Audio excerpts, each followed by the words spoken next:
महाराष्ट्र नागपुर के ताजबाग मेला ग्राउंड में 3 दिवसीय इज्तिमा का आयोजन किया गया है, जिसमें मौली कारी इसमें शिरकत फरमाने वाले हैं। इज्तिमा का उद्देश्य ये है कि देश में अमन, शांति, भाईचारा बने रहें। आने वाली जो नस्लें हैं जो गलत सेवन कर रही हैं, उसके रोकथाम करने के लिए और देश में भाईचारा बढ़ाने के लिए यही उद्देश्य से 3 दिवसीय इज्तिमा का कार्यक्रम रखा गया है, जिसमें 2 दिन मौली कारवी जो पूरे महाराष्ट्र से आने वाले हैं उनकी सलाह मशवरा होगी और आखिरी दिन उन्हें दूसरों को भी बुलाया जाएगा, जनता के लिए भी वो दरबार खोला जाएगा। मेरा नाम जावेद नूरी है और मैं नागपुर से ही हूँ।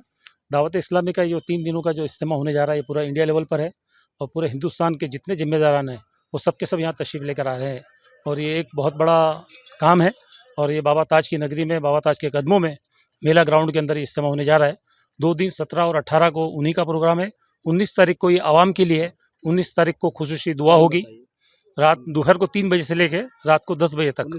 19 तारीख के दिन, इतवार के दिन 3 बजे से लेकर 10 बजे तक खुसूसी बयान होगा और उसके बाद दुआ होगी। और इसके अंदर तमाम इस्लामी भाई नागपुर और उसके आजू बाजू के अतराफ़ के हैं, उनसे मैं गुजारिश करूँगा कि वो ज़रूर यहाँ तशरीफ़ लेकर आए और सवाब दारेन हासिल करें। ये जो प्रोग्राम है इसके अंदर हमारी और हमारे जितने लोग हैं उनकी सबकी इस्लाह की कोशिश की जाएगी कि हमें हर बुरे काम से बचना है और अच्छे कामों की तरफ जाना है।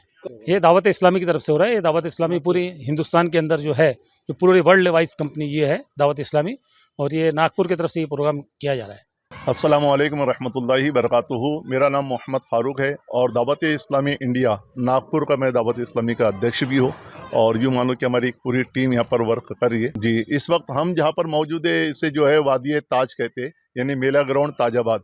और दावत इस्लामी इंडिया का 3 दिन का जो है यहाँ इज्तिमा होने जा रहा है, जिसमें 2 दिन जो है दावत इस्लामी के ज़िम्मेदारान जमा होंगे, इनकी तरबियत का सिलसिला होगा और आखिरी एक दिन यानी 19 जनवरी 2025 जोहर की नमाज के बाद से जो है यहाँ पर आम पब्लिक के लिए इज्तिमा होगा। यानी इसमें सब आ सकते हैं, सबकी शिरकत होगी और नमाज मगरिब के बाद एक खुसूसी दुआ का एहतमाम किया जाएगा। जो हमारे रुकन शुरा हाजी जो है वो सैयद आरिफ अली शाह साहब है, वो भी इसमें शिरकत करने वाले हैं और दुआ का सिलसिला भी होगा। बाद नमाज असर बयान का भी सिलसिला होगा। इज्तिमा लेने का मकसद असल ये होता है कि दावत इस्लामी जो है मुझे अपनी और सारे दुनिया के लोगों की इस्लाह की कोशिश करनी है। एक स्लोगन है हमारा, एक नारा जिसको कहते हैं कि एक नारा दिया गया कि भाई मुझे अपनी और सारे दुनिया के लोगों की इस्लाह की कोशिश करनी है।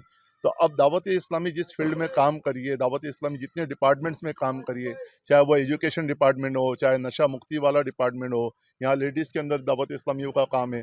तो दावत इस्लामी के जो तरीक़ेकार है, जो रूपरेखा बनी हुई है, तो उसको एक अपडेट किया जाता है, उसको लोगों के बीच में बयान किया जाता है, ज़िम्मेदारान के बीच, कि अब दावत इस्लामी की गाइडलाइन से इसके मुताबिक काम किया जाएगा। दावत इस्लामी तो मैसेज यही देती ना कि मुझे अपनी और सारे दुनिया के लोगों की इस्लाह की कोशिश करनी है। अमन और सुकून कैसे लाया जाए, आपस में भाईचारा कैसे बढ़ाया जाए, देश के अंदर देश की उन्नति कैसे हो, समाज के अंदर अच्छे अंदाज से कैसे पेश किया जाए, फिर पड़ोसी के दरमियान क्या हुकूक होते हैं, एक भाई है तो भाई के बहनों के ताल्लुक से क्या हुकूक होते हैं। बिल्कुल शरीयत के अंदर ये है कि पड़ोसी के जो हुकूक बयान किए गए हैं, तो पड़ोसी के हुकूक के कई अक़साम बयान किए गए कि एक पड़ोसी अगर आपका सगा भाई है तो उसके हुकूक कितने होने चाहिए। एक पड़ोसी अगर आपके जो है कलमा शरीक भाई है तो उसके क्या हुकूक होने चाहिए, और एक पड़ोसी आप एक समझ लीजिए कि एक नॉर्मल शख्स है, हाँ जो भी है, तो इस तरीके से वो है तो उसके कितने हुकूक होते हैं। ये सब चीज़ें इस्लाम ने बयान की है और बताया है कि उसको जो है तकलीफ़ नहीं देना है, उसके रास्ते में आने वाली तकलीफ़ों को दूर करना ये हमारी एक अहम जिम्मेदारी है। तो ये सारी चीज़ों को फोकस जो है वो इंशाअल्लाह यहाँ पर इज्तिमा में किया जाएगा। और बाबा साहब रहमतुल्लाहि ताला अलैह यानी बाबा ताजुद्दीन रहमतुल्लाहि ताला अलैह के जो इरशादात हैं, जो उनके कौल जिसको कह लीजिए, जैसे बाबा साहब ने फरमाया हो जी हमारे नौजवान नशा नहीं करते, हमारे नौजवान नशा नहीं करते। तो यहाँ ये जहन दिया जाएगा कि अगर ताजुद्दीन के बनना है तो नशा नहीं करना है, वरना हम तो बोलेंगे हम ताजुद्दीन के, मगर ताजुद्दीन बोले तो मेरा कैसे हो सकता है, तो नशा करने वाला मेरा हो ही नहीं सकता। मैंने तो ये कहा कि ताजुद्दीन वाला जो होगा वो नशा नहीं करेगा, ताजुद्दीन के नौजवान नशा नहीं करते। तो एमडी हो, चरस हो, गांजा हो, शराब हो, इन सारी चीज़ों से बचाया कैसे जा सकता। नहीं देखे, एक होती है मुस्लिम समुदाय, मुस्लिम समुदाय तो एक मेरा घर है जी, मुझे मेरे घर की इस्लाह करना बहुत ज़रूरी है। मगर मैं सिर्फ मेरे घर की इस्लाह नहीं करना चाहता हूँ, मैं अपनी गली की इस्लाह करना चाहता हूँ, मैं अपने मोहल्ले की इस्लाह करना चाहता हूँ, मतलब पूरे मैं देश अपने, के हाँ लिए जी, संदेश है। मैं अपने मुल्क के अंदर एक अच्छा वातावरण लाना चाहता हूँ। तो मेरे जितने भाई हैं, मेरे वतनी भाई जितने हैं, इन सब के अंदर एक अच्छा मैसेज देना ये हमारी एक जिम्मेदारी में शामिल होता है।